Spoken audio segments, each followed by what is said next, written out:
Yes, obuteefu kwaniza ku Fadi TV ujije bajotusizako engalo akadde kano. Mutusibye mutya mwenna abagoberezi ba Fadi TV ujina kusaba subscribing Bambi. Gwe subscribing edda nkwebaza kubanga Bambi wa subscribing ne nkusaba osikalanga on following Fadi TV ujije YouTube channel kwa updates zina value. Esikwatagana ku basirebu baffe abenjawulo, basirebu baffe abenjawulo, abantu baffe ab'amaanyi, amawulire agabakwatako oba ogafunira no ku Fadi TV ujije subscribe oba oli mupya ate olike nge video ne songa za rape n'olubuto lwesikute wansi ne wagulu ku social media. Rape babakoze ensobi Bindeeba okukwata ku lubuto n'alaga nti rape ali lubuto. Buli jodda buli site joddako boogera ku lubuto lwa rape. Buli social media site jogendako bali ku lubuto lwa rape. Onyebisa ebisinga omukazi bw'aba olubuto ne boogera nnyo ku lubuto luyinza ofuna ebizibu ebisinga. Tuwala bagamba omukazi bw'aba lubuto teyeetaaga kulaga nnyo nti ali lubuto ati siko bo abantu bo nga bo balwekange nga lukuze. Nga luvuddeyo naye kiba kirungi kulaga nti oli lubuto nga lukyali luto eri abantu ab'ettima.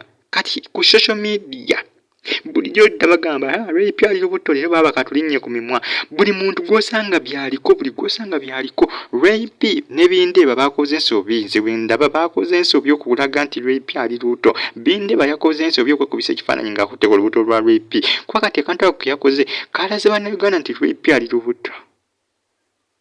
Bannayuganda basinga balina ettima. Bannayuganda basinga balina emitima emibi.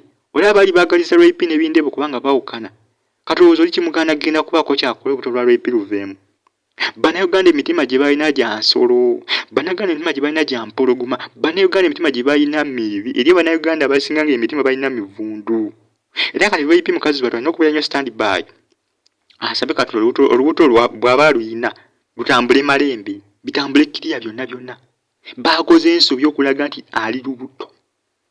Bantu bannayuganda nga bo bamanyiwa. Ku social media sites zonna eziwerako bali ku lubuto lwa rape. Jukira rape akyali South Africa n'omwami we Bindeeba bakyaliyo mu honeymoon. Naye nga kadde konna bagenda kuba bakomawo ku butaka. Bagenda kuba bakomawo wano ku butaka e Uganda. Akadde konna. Naye nga sites ezisinga ez'amawulire ziri ku lubuto lwa rape. Bannange baleeta social media ne baleeta ekizibu. Buli asanga ya commentinga. Nga bamanyi bannayuganda bataswala oli wabi atayagala muntu amukyawa yenna. Nsinga lwaki mbagambye nti nze nninamu okweraliikirira. Rape bakoze ensobi ne Bindeeba okulaga nti rape ali lubuto. Ebisinga batandise dda okukolima nga bigamba tajja kumuzaalira asaaga. Ne bwaneekoza atya? Asinga bagamba bya bulimba rape yeekoza. Ndowooza oli engeri gye boogeramu. Mu kifo ky'okuyozaayoza munnaabwe nti bannaye weebale Bambi yogaayoga rape yogaayoga n'omwami we Bindeeba wuwa eri abalina empisa embi. Ku social media kuliko buli mpisa z'abantu ab'enjawulo.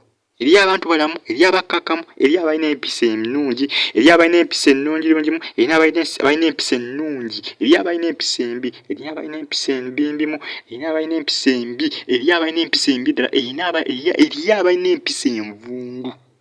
Bwe ngamba empisa envundu oyo aba mufunga n'omutima gwe muvundu nga mubbi nnyo. Gye bali ku social media. Kati rape mukazi wattu abeere bulindaala n'omwana we oyo gw'asitudde mu lubuto. Abeere bulindaala n'omwana we gw'asitudde mu lubuto essaawa eno. Kubanga bannayuganda ku social media sites eziwerako emitima balina mitima gya mpologoma. Balina emitima emibi. Olaba bati bamwagaliza kubeera na Bindeeba kati ogw'osuubira omwana kyabasanyusiza abasinga kubanga ali lubuto lwa Bindeeba. Gw'okitunula mu olaba kyabasanyusiza. Weereza comment nga gw'obaako kyewabula ku nsonga eno. Kubanga social media sites eziwerako posts za rape ndala ekifaananyi ekyo Bindeeba nga amukutte ku lubuto. Kitambula ku social media sites eziwerako ez'amawulire.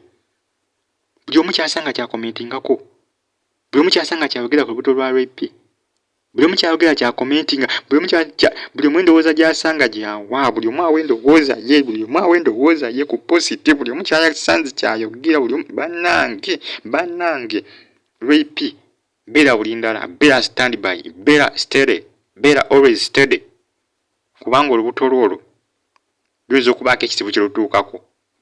Bannayuganda bano ebiseera ebisinga bagamba serebu yenna taba na byama naye nze ngamba baserebu ebiseera ebisinga mwandibadde mukuuma ku byama Juliana Kanyombozi nga asobola okukuuma ebyama beekanga bebi ng'akazadde Wepi naye waalisirise ne beekanga bebi ng'omuzadde naye ensobi gye wakoze okubalaga olubuto lwo abasinga byatandise dde okukolima social media indoors ebisinga byatandise dde okukolima oguli ogusanga ku post nga bwataddeko comment nga gukolima kale katulabe waje binaggwera kano omuwulira olw'okuba nga yali tayaganiza ani Bindeeba nanne Wepi baagala okusalirawo buli muntu ebiseera ebisinga ku social media indoors ebiseera ebisinga baagala nnyo okusalirawo abantu kati baali baagala Wepi beba bamusalirawo omusajja gw'alina okukola ki okufumbirwa ne Wepi n'abigaana ne yeesalirawo ye gw'ayagala Bindeeba bagamba love eba love abasinga beebuuza Wepi kiki kyeyagala ku Bindeeba